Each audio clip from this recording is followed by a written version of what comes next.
જેટલા બી ગુજરાતી મૂવીઝ તમે આજ સુધી જોયા એ બધા ભૂલી જાઓ, કેમ કે આજે જે તમે જોવા જઈ રહ્યા છો એ તમારા વિચારવાની ક્ષમતાથી પણ બહુ જ આગળ છે. આ મૂવીમાં જે છેલ્લે જાદુ થાય છે એ જોઈને તો કેલાલ જાદુગર પણ બેભાન થઈ ગયેલો. મગજ ઉપર બહુ જોર ના આપો કે એવું તો શું થયું હશે છેલ્લે. मैं हूं ना. કહું છું આખી સ્ટોરી. જો મૈયરમાં મંડળું પાર્ટ 1 કમળો હતો તો પાર્ટ 2 એ કમળામાંથી કમળી થઈ ગયેલી ઘાતક બીમારી છે. અને તારી જાતને મક્કમ કરીને આ હકીકત બધાને કહેવી પડશે. ભાગ 1 માં રામને તો રતાને બચાવી લીધો, પણ એની આખી ફેમિલી એક્સિડન્ટમાં મરી ગઈ. જેણે આપણા પરિવારની યાત્રાને અંતિમ યાત્રામાં પલટાવી દીધી. અને એનાથી પણ દુઃખદ ઘટના એ થઈ કે રામે રતન સાથે 3 છોકરા પેદા કર્યા. એક ભરત, કવિતા અને સૂરજ. ઓહો, આપણા હિતેન કુમાર ડબલ રોલમાં. સાલા એક તો સહન થતો નતો, બે ક્યાંથી સહન કરીશું. અત્યારથી તમે લોકો આ રીતે ભાંગી પડશો તો કેમ ચાલશે? આપણે બધાએ ભેગા મળીને આ પરિસ્થિતિનો સામનો કરવાનો છે. સૂરજ છે આધેડ ઉંમરનો, પણ હરકતોમાં એના બાપ જેવો જ છે, ઠરકી. રમીલા ભાભી નથી દેખાતા.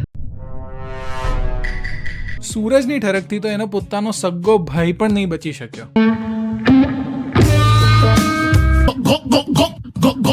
અને જ્યાં મને એવું લાગ્યું કે સૂરજથી મોટો નમૂનો આ દુનિયામાં ના હોઈ શકે, ત્યાં જ એન્ટ્રી થાય છે કિશન ક્યાં છે? અરે બાલવીર, તું भाई साहब ये किस लाइन में आ गए आप? Very smart boy. આ છે કિશન, સૂરજનો ભત્રીજો, જે સૂરજની સંગતમાં રહીને એના બાળપણમાં જ ઠરકી થઈ ગયો.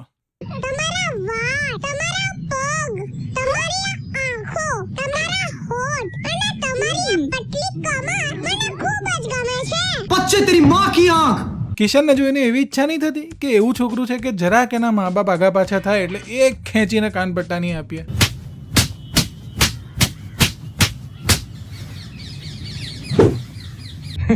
Very smart boy. હવે ગુજરાતી મૂવી છે એટલે લગન વગર તો આગળ વધશે નહીં, એટલે સૂરજની બહેન કવિતા માટે આવે છે ડોક્ટરનું માંગુ. મોહન પટેલ એ જ ને જેનો દીકરો હાર્ટનો મોટો ડોક્ટર છે, રાજેશ પટેલ. કેમ કે આ બહેન પાસે છે મોઢું હલાયા વગર પણ અવાજો કાઢવાની કળા. क्या बात है जी, एक्टिंग की बादशाह हो कसम से. અને બહેન માટે છોકરો જોવા કોણ જાય છે?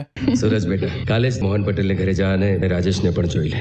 હા ગુરુ હું પણ તમારી સાથે આવીશ. કઈ નહીં, આ બે ચોમુઓને મળ્યા પછી છોકરો અને છોકરી પણ મળશે એકબીજાને, કાં તો આખા ફેમિલીઝ એકબીજાને મળશે. કરેક્ટ હે? હવે 2008 નું મૂવી છે આ. 2008 માં દોસ્તાના જેવી મૂવી પણ હિટ થઈ ગયેલી અને આમને છોકરા છોકરીને મળ્યા વગર જ લગ્ન કરાવી દીધા. હવે બહેનના લગ્ન છે એટલે આપણો ગુજરાતી હીરો હિતેન કુમાર એનું કામ તો કરવાનો જ, છોકરીની છેડતી. પહેલા પાર્ટમાં એને ભાભીની બેનને પટાયેલી અને આ વખતે જીજાની બેન કિરણ મળી છે, જેને એના ડોક્ટર ભાઈ માટે લાગે છે કે કાગડું દહીત્રું લઈ ગયો. હી ઇઝ અ ફ્રીકિંગ હાર્ટ સર્જન. તું તારું જો, તારો કાગડો દૈત્રું જોઈને શું શું કરે છે. શું વાત છે યાર. साली चलती फिरती कोकेन है कोकेन. કિરણ હિતેન કાકાને જ ડિઝર્વ કરે છે, કેમ કે આ બેનને તો પોતાનું નામ સાંભળીને જ ઓર્ગેઝમ આવી જાય છે. આપણે એકબીજાને નામથી જ બોલાવીએ તો કહું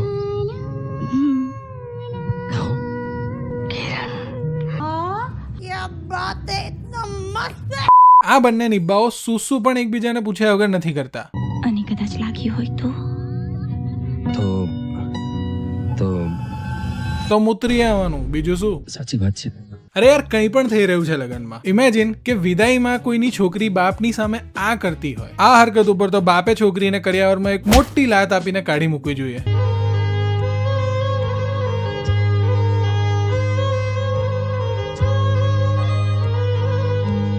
एक काम कर 200 रुपया दे और 50 रुपया काट ओवर एक्टिंग की वजह से. બાય ધ વે લાગતું નથી, પણ આ વરરાજા છે. तुम कब आए?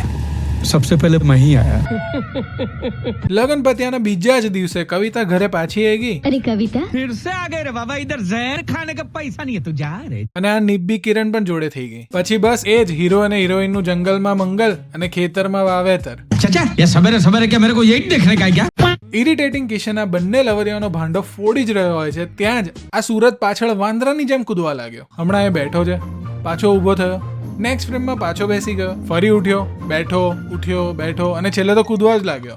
इस सज्जन को क्या तकलीफ है भाई? मुझे बवासीर है पर ऑपरेशन से डरता हूँ. ફાઇનલી સૂરજ અને કિરણના લગ્ન નક્કી થાય છે, પણ એ પહેલા ખબર પડે છે કે કિશનના મગજમાં કિશનના હૃદયમાં કાણું છે અને એનો ઈલાજ જમાઈ ડોક્ટર પાસે પણ નથી. જો કે એમની પાસે તો કમ્પ્યુટર કે પછી ક્લિનિકમાં નાખવા માટેનો પંખો પણ નથી, કેમ કે 5 જ મિનિટ ત્યાં બેસવાથી સૂરજ આખો નવાઈ ગયો.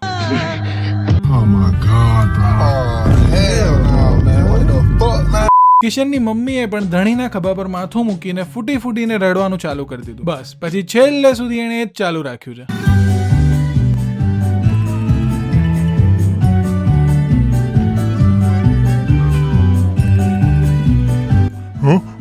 તું નીચે શું કરે છે? તારી જગ્યાએ હવે શાંતિથી. બધા ભલે નિરાશ થઈ ગયા હોય, પણ સૂરજને ડોક્ટર ઉપર પૂરો વિશ્વાસ છે. સર રૂમ નંબર 10 નું પેશન્ટ એક્સપાયર થઈ ગયું. Oh my God. ડોક્ટરે પણ કહી દીધું આ ઓપરેશન કોઈ કાળે શક્ય જ નથી. પણ આપણી રતન ધ જાદુગર કોઈનું બી ગાંઠે એમ છે. પરિણામની પરવા કર્યા વિના તમે ઓપરેશનની તૈયારી કરો. मैं क्या करूं फिर जॉब छोड़ दूं? બટ સેડલી છેલ્લે કિશન મરી જ જાય છે, એટલે બધા ભેકડા તાણીને રડે છે. પણ આપણી Ratan is like hold my beer, I got this.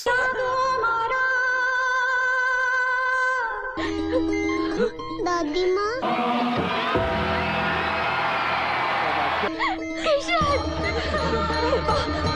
अभी मैं गाली नहीं दे सकता. नहीं गाली नहीं देना. फैमिली देखती है. આ મોમેન્ટ ઉપર આ ડોક્ટર એની ડિગ્રી ફાડીને રતનના મોઢા પર ફેંકીને સંસાર છોડીને હિમાલય પર જતું રહેવું જોઈએ. जिस देश का विद्वान ही हो गांडू हो. ફીચરિંગ ટર્કી ડિરેક્ટર સંસ્કારી ઠુમકો, યુવતીઓની છેડતી કરતા ઠરકી કાકા. આ પિક્ચરના વખાણ કરવાના હોય ત્યારે હું.